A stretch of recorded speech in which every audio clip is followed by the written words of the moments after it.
a lot.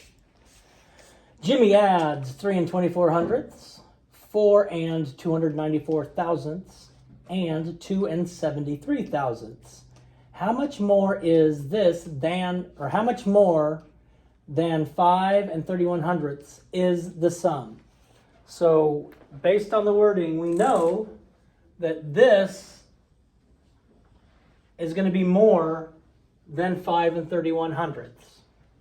Than 5 and 31 hundredths. If I want to get some sort of estimate of what the sum of this is going to be, well, if I go 3 plus 4 is 7, plus 2 is 9, and that's just my estimate. So this is going to give me an estimate of 9. Then I'm going to have to take away this to see how much more the sum of these three is than this. So if I have 9 and I take away 5, my answer should be somewhere around 4. Always estimate. Always estimate. All right, so let's look at what we're going to do first. We got to find out how much more, if we have 5 and 31 thousandths, I got that backwards. We're going to add these three together, 3 and 24 hundredths, plus 4 and 294 thousandths, plus 2 and 73 thousandths.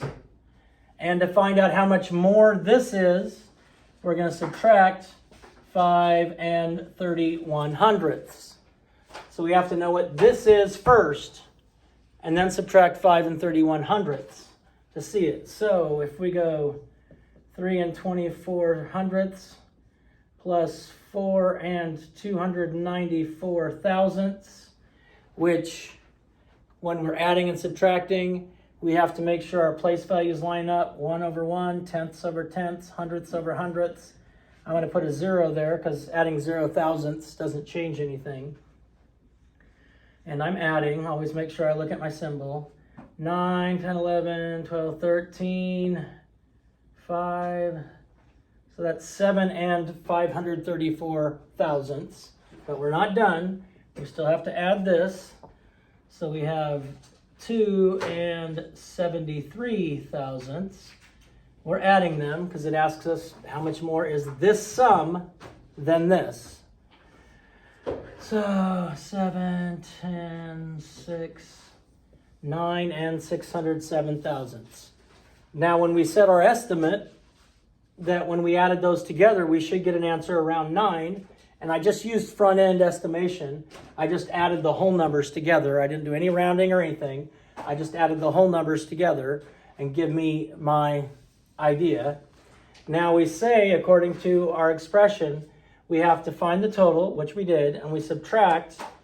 So we have 9 and 607 thousandths, and we subtract 5 and 31 hundredths. So 9 and 607 thousandths.